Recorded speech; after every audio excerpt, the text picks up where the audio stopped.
नमस्कार, आप देख रहे हैं आरएडी न्यूज। मैं हूं योगेश चक्रवर्ती। बीजेपी के बाद चिराग पासवान की पार्टी एलजेपी आर ने सीएम नीतीश का नेतृत्व स्वीकार कर लिया है। इसका मतलब ये है कि आने वाले 2025 के विधानसभा चुनाव में सीएम नीतीश के नेतृत्व में एनडीए के बैनर तले चिराग पासवान की पार्टी चुनाव लड़ेगी और अगर एनडीए चुनाव में जीतती है तो सीएम नीतीश ही 2025 में बिहार के मुख्यमंत्री होंगे। कहा जा रहा है कि एलजेपीआर के इस फैसले से एनडीए को बहुत ही मजबूती मिली है और बिहार में राजनीतिक समीकरण जो बदलने की बात कही जा रही थी वो अब ये तय हो चुका है कि कुछ नहीं बदलेगा और सीएम नीतीश एनडीए के साथ ही रहेंगे और एनडीए को प्रचंड जीत भी मिलेगी, क्योंकि आंकड़ों का खेल एनडीए के साथ है। हम समझते हैं इस पूरे मामले को सीनियर जर्नलिस्ट संतोष कुमार जी से। संतोष जी, जिस तरह से चिराग पासवान की पार्टी अभी तकरीबन 1 साल पहले ये घोषणा कर रही है कि मुझे सीएम नीतीश का नेतृत्व स्वीकार है, वो जो कहेंगे अच्छा कहेंगे और उन्हीं के नेतृत्व में चुनाव लड़ेंगे। एनडीए के जो है हम लोग सब एक हैं। आखिर क्या वजह है? देखिए, राजनीति में हर पल समीकरण बदलते रहते हैं, पल पल समीकरण बदलते हैं। अभी तो चुनाव में काफ़ी वक्त है और चुनाव के अंतिम घड़ी में सीटों को लेकर के, गठबंधन को लेकर के, नेता पद को लेकर के, मंत्री पद को लेकर के मोल जोल का जो दौर शुरू होता है तो उसमें अंतिम पल में बहुत ही हाई एयर ट्रैफिक होती है, भाग दौड़, लोग इधर से उधर जाते हैं, उधर से इधर आते हैं। तो अभी 1 साल पहले जब चिराग पासवान की पार्टी ने घोषणा कर दी कि भाई नीतीश जी के नेतृत्व में ही बिहार विधानसभा का चुनाव लड़ा जाएगा, तो इसका मतलब है कि एनडीए में बहुत ज़्यादा उथल पुथल है, भारी दबाव में है भारतीय जनता पार्टी। केंद्र की सत्ता बचानी है और जो राजनीतिक गलियारे में चर्चा है कि नीतीश जी कभी भी पलटी मार सकते हैं, आरजेडी के साथ जा सकते हैं, तो राजद के साथ जाना मतलब एक तीर से कई शिकार हो जाना है। जिस तरह से नीतीश जी एनडीए के साथ गए तो एक तीर से कई शिकार। नीतीश जी जैसे ही एनडीए के साथ गए तो इंडिया गठबंधन की केंद्र में सत्ता हार हो गई और एनडीए की सत्ता आ गई। अगर नीतीश जी इधर रहते तो आज इंडिया गठबंधन की केंद्र में सरकार है और नीतीश जी जैसे ही एनडीए गठबंधन छोड़कर आरजेडी के साथ जाएंगे तो केंद्र की भी सत्ता जाएगी और बिहार की भी सत्ता चली जाएगी। तो भारतीय जनता पार्टी अभी बहुत ही दबाव में है और भारतीय जनता पार्टी के दबाव का ही परिणाम है कि चुनाव से साल भर पहले चिराग पासवान जैसे नेता की पार्टी ने घोषणा कर दी कि नीतीश जी के नेतृत्व में ही अगला चुनाव विधानसभा का चुनाव लड़ाया जाएगा और भारतीय जनता पार्टी, जनता दल यू, लोजपा सब लोग एकजुट हैं। जी। तो ये दबाव की राजनीति है बिहार जी। और दबाव की राजनीति का ही फल है। नहीं तो जो ज़्यादातर संभावना है ये चल रही थी कि नीतीश जी कभी भी पलटी मार सकते हैं, क्योंकि नीतीश जी बोला जाता है कि दूध का जला छाछ भी फूंक फूंक कर पीता है। तो 20 के चुनाव में भी पहले चिराग पासवान एनडीए में थे, लेकिन इन चुनाव के वक्त उन्होंने कैंडिडेट दे दिया था और नीतीश जी इस अंदेशा को पहले ही भांप चुके हैं कि फिर चिराग पासवान उन्हें धोखा ना दे दें। तो इसलिए नीतीश जी राजद से मेलजोल बढ़ा रहे हैं, फिर राजद के साथ जाना चाह रहे हैं और जान रहे हैं कि भाजपा का जो अपर कास्ट वोट है वो नीतीश जी के कैंडिडेट को वोट देगा नहीं, तो इसलिए वो जाना चाहते हैं। इसीलिए वो दबाव की राजनीति, केंद्र की सत्ता बचानी है भारतीय जनता पार्टी को, नरेंद्र मोदी को अपनी सत्ता बचानी है, इसलिए नरेंद्र मोदी ने चिराग पासवान पर दबाव बनाया भारतीय जनता पार्टी ने और वो दबाव का ही परिणाम है कि आज प्रेस कॉन्फ्रेंस करके लोजपा नेताओं ने घोषणा की कि नीतीश जी का नेतृत्व स्वीकार किया जाएगा, नीतीश जी के नेतृत्व में ही 25 का चुनाव लड़ेंगे। चिराग पासवान काफ़ी उछल कूद कर रहे थे पिछले दिनों। उन्होंने कई विधानसभा क्षेत्रों में अपने पार्टी के उम्मीदवारी तक की घोषणा कर दी थी। यही नहीं, उन्होंने झारखंड में अलग चुनाव लड़ने का ऐलान कर दिया था, जिसके बाद अमित शाह की मुलाकात पशुपति कुमार पारस से हुई। कहा जा रहा है कि ये मुलाकात भी चिराग पासवान पर शिकंजा कसने के लिए, उन्हें उनकी औकात बताने के लिए हुई थी और इसके साथ ही उनकी पार्टी में टूट की भी खबरें आने लगी। इन सब के बीच ये कहना कि हमें सीएम नीतीश का नेतृत्व मंजूर है और आने वाले विधानसभा चुनाव में उन्हीं के नेतृत्व में चुनाव लड़ेंगे, तो ये कितना दर्शाता है कि बैक फुट पे हैं 5 सांसद रख के और 100% लोकसभा चुनाव में स्ट्राइक रेट के साथ चुनाव जीतने वाले चिराग पासवान बैक फुट पे आ गए हैं। देखिए, चिराग पासवान पहले भी अपने मन से कुछ नहीं करते थे। वो तो खुद बोलते हैं कि भाई हम मोदी जी के हनुमान हैं। भाजपा जो उनको कहती है वही करते हैं। मतलब आप देखते होंगे वो भाजपा के इशारे पर चलते हैं, नीतीश जी से उनकी नहीं पड़ती है, लेकिन भाजपा के दबाव में वो जो भी करते हैं भाजपा के कहने पर करते हैं। एक प्रकार से देखा जाए तो भाजपा की ही बी टीम, नाम भले लोजपा आ रहा है लेकिन वो भाजपा की बी टीम है। भाजपा जो कहेगी वही वो करेंगे। उनका भाई देख लीजिए ना भाई, उनके पास तो कोई नीति और सिद्धांत तो अपना कुछ है नहीं। आज रामविलास पासवान बोलते थे भाई कि हिंदू संसद में रामविलास पासवान जी ने कहा था कि हिंदू कोई धर्म ही नहीं है। वो तो इंडस वैली से अंग्रेज लोग हिंदू हिंदू करते करते वो हिंदू हो गया। हिंदू एक संस्कृति है, कोई धर्म नहीं है। और चिराग पासवान हिंदू की बात करते हैं।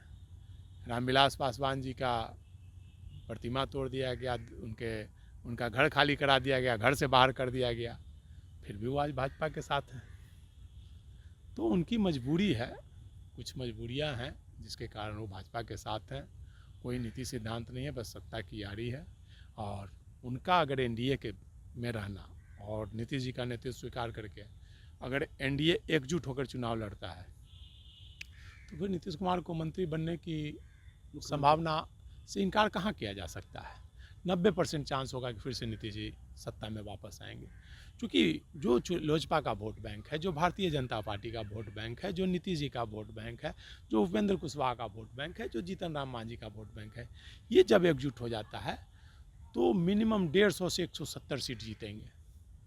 मिनिमम 150 सीट कोई नहीं ले सकता है और आराम से जीतेंगे। हाँ, भीतरघात कहीं ना हो, लोजपा बाहर ना हो जाए या उपेंद्र कुशवाहा बाहर ना हो, मांझी बाहर ना हो, या भाजपा भीतरघात ना करे प्रशांत पांडे के माध्यम से, तो नीतीश जी को एनडीए को सत्ता में आने से कोई नहीं रोक सकता। क्योंकि जो वोट बैंक इतना मजबूत गठबंधन है, वो आपने लोकसभा चुनाव में देख लिया। जी जी जी। तेजस्वी यादव की सभाओं में कितनी भीड़ जुटती थी, लगता था कि वो जन सैलाब उमड़ गया, लेकिन कहाँ सीट। इंडिया गठबंधन 9 सीटों पर सिमट गई, 10 सीटों पर। बिल्कुल। तो वही स्थिति बिहार विधानसभा में चुनाव में भी होगा। वो जातीय गठबंधन, हाँ, एक चीज़ का फ़ायदा मिल सकता है, अगर तेजस्वी यादव पूरे बिहार का भ्रमण करते हैं, जहाँ घटनाएं होती है वहाँ जाएं, लोगों से मिले जुले, लोगों में एक उत्साह लगे कि हाँ कोई युवा नेता हमारे साथ आ रहा है, तो वो सत्ता में आ सकते हैं। चूँकि नीतीश जी का 20 साल पूरा होने को है, एंटी इनकम्बेंसी फैक्टर है, अपर कास्ट की नाराज़गी है। वो नीतीश जी को 20 साल से देखते देखते भाजपा के जो वोटर हैं वो नीतीश जी को नहीं पसंद करते हैं। 20 के चुनाव में अब देख चुके हैं। सीएम नीतीश का नेतृत्व स्वीकार करने का एक मतलब ये भी है कि एलजेपी आर जो है चिराग पासवान में कोई संभावना नहीं देखती, और चिराग पासवान जो है कई जो राजनीतिक पार्टियां हैं उनको बिहार के मुख्यमंत्री बनाने का लॉलीपॉप देते रहती है, और कई बार उनके पार्टी में बिहार का सीएम कैसा हो, चिराग पासवान जैसा हो के नारे भी लगते हैं। और चिराग पासवान ने बिहार फर्स्ट, बिहारी फर्स्ट के नारे भी दिए थे, और 2020 में सीएम नीतीश को सबसे अक्षम मुख्यमंत्री तक कहा था। ऐसे में मतलब चिराग पासवान एक तरह से राजनीति के हाशिए पर पहुंच गए, ये कह करके उनकी भाई हम उन्हीं के नेतृत्व में लड़ेंगे। देखिए, हाशिया मैंने कहा ना, चिराग पासवान मतलब भाजपा की इशारे पर चलते हैं, भाजपा जो कहती है वो करते हैं। हम तो 14 से देख रहे हैं, 14 के चुनाव से, जब से वो राजनीति में आए हैं, जो भाजपा कहती है वैसे वही करते हैं। 20 के चुनाव में, 14 का चुनाव ले लीजिए, 19 का चुनाव ले लीजिए, या 20 का चुनाव ले लीजिए, जो भाजपा कहती है उसी। लोकसभा चुनाव में वो शांतिपूर्वक रह जाते हैं, समझौता कर लेते हैं। 20 के चुनाव में क्या ज़रूरत थी? अगर भारतीय जनता पार्टी चाहती तेजस्वी यादव को हराना तो लोजपा वहाँ कैंडिडेट खड़ा करती राघोपुर से, भाजपा के इशारे पर लोजपा ने कैंडिडेट वहाँ दिया, क्योंकि जानती है अगर इंडिया गठबंधन मजबूती से चुनाव लड़ेगा तो तेजस्वी यादव को भी जीतना मुश्किल हो जाएगा चुनाव। आप ये जान लीजिए, एनडीए गठबंधन अगर मजबूती से चुनाव लड़ता है तो बोले ना कि अगर एकजुट ईमानदारी से भारतीय जनता पार्टी के वोटर अगर वोट देते हैं, जदयू के वोटर अगर वोट देते हैं, चिराग पासवान के वोटर वोट देते हैं ईमानदारी से, तो भाई नीतीश जी को सत्ता में आने से कौन रोक सकता है। एनडीए बहुत मजबूत है बिहार में। तो आप देखिए ना, कभी भारतीय जनता पार्टी कभी मायावती को आगे करके वोट कटवाती है, कभी ओवैसी को, तो कभी चिराग पासवान को, अभी नया में एक प्रशांत पांडे को खड़ा कर रही है।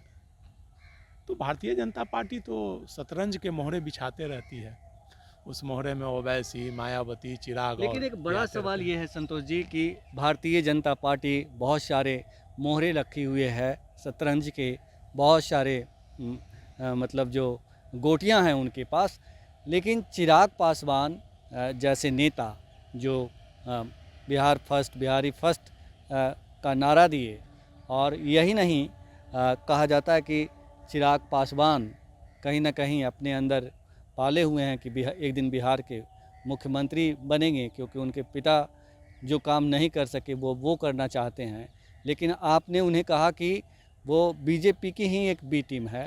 लेकिन मुझे सबसे ज़्यादा हैरानी इस बात की होती है कि इस तरह चीटिंग करने वाला नेता जनता से, अपने समुदाय से कैसे, मतलब आखिर क्या वजह है कि चिराग पासवान को पासवान समुदाय के लोग जो है, कौन सा ऐसा मंत्र है जिसकी वजह से मतलब वोट देता है, जबकि वो ना तो एक पासवान को टिकट देते हैं, ना पासवान समुदाय के लिए ऐसा कोई ऐतिहासिक काम किया। जो किया, जो मुझे लगता है कि उनके पिता ने कुछ काम किया, लेकिन चिराग पासवान की ऐसी तो कोई उपलब्धि है नहीं हाथ में फीता बांधने के अलावा। देखिए, चिराग पासवान की अपनी कोई उपलब्धि नहीं है, वो पिताजी का कमाया हुआ धन खा रहे हैं, लुटा रहे हैं। रामविलास पासवान जी ने जो काम किया, जो उन्होंने वोट बैंक बनाया, जो उन्होंने इज्जत कमाई, आज बिहार के देश में रामविलास पासवान जैसे कद के जैसे नेता गिने चुने ही पाए जाते हैं। रामविलास पासवान जी का दरबार से कोई भी व्यक्ति, गरीब हो या अमीर, खाली हाथ नहीं लौटता था, और सबके लिए रामविलास पासवान जी का दरबार खुला रहता था। सुबह उठ के चाहे वो रेल मंत्री हों या श्रम मंत्री हों या संचार मंत्री हों, उनके दरवाजे खुले रहते थे, बैठे रहते थे, कोई आया सबको पहचानते थे, सबसे वो आत्मीयता से मिलते थे। और यही वजह है कि आज पूरा पासवान समाज उनके साथ एकजुट है, क्योंकि इसलिए है कि वो रामविलास पासवान जी के पुत्र हैं। तो रामविलास, कहा जाता है कि बाप का कमाया हुआ धन बेटा खाता है और उड़ाता है, तो रामविलास पासवान जी का कमाया हुआ जो है, इसी कारण से पासवान समाज उनके नाम पर वोटिंग कर रहा है आज। नहीं तो रामविलास पासवान जी के भाई है पशुपति पारस, पासवानों में बहुत अच्छा काम किया उन्होंने पासवान समाज में, और रामविलास पासवान जी का टोटल काम वही देखते थे, लोगों से एक एक वर्कर, एक एक सारा काम वही देखते थे। लेकिन बोला जाता है कि घर का जो मुखिया है उसी की पूछ होती है। तो रामविलास पासवान जी का कमाया हुआ, इसलिए चिराग पासवान खा रहे हैं अभी। और मुझे लगता है कि चुनाव आते आते कोई ना कोई खेला जरूर होगा अभी, भले क्योंकि केंद्र की सत्ता बचानी है भाजपा को। नीतीश जी अभी चले जाएंगे तो तुरंत केंद्र की सत्ता भी चली जाएगी, तो नीतीश जी को आरजेडी तरफ जाने से रोकने के लिए ये सारा प्लानिंग गेम को, शतरंज की बिसात बिछी हुई है, मोहरे खेले जा रहे हैं, लेकिन राजा को बचाने के लिए सारी चालें चली जा रही है, और राजा है नरेंद्र मोदी। तो राजा को बचाने के लिए चिराग पासवान बयान दे रहे हैं, अपने पार्टी के नेताओं से बयान दे रहे हैं, सीएम नीतीश का नेतृत्व स्वीकार कर रहे हैं। चिराग पासवान बिहार फर्स्ट, बिहारी फर्स्ट भूल चुके हैं, लेकिन ये तय हो चुका है कि अगर एनडीए के बैनर तले तमाम पार्टियां जो एनडीए में है वो चुनाव लड़ती है सीएम नीतीश के नेतृत्व में, तो सचमुच 2025 के विधानसभा चुनाव के नतीजे के बाद सीएम नीतीश को एक बार फिर मुख्यमंत्री बनने से कोई रोक नहीं सकता। ये बात वरिष्ठ पत्रकार संतोष जी ने भी साफ कर दी। फिलहाल इतना ही। आप हमें फेसबुक पर फॉलो करें, यूट्यूब पर सब्सक्राइब करें, लाइक करें, शेयर करें और कमेंट्स कर अपना महत्वपूर्ण विचार और सुझाव ज़रूर दें। धन्यवाद।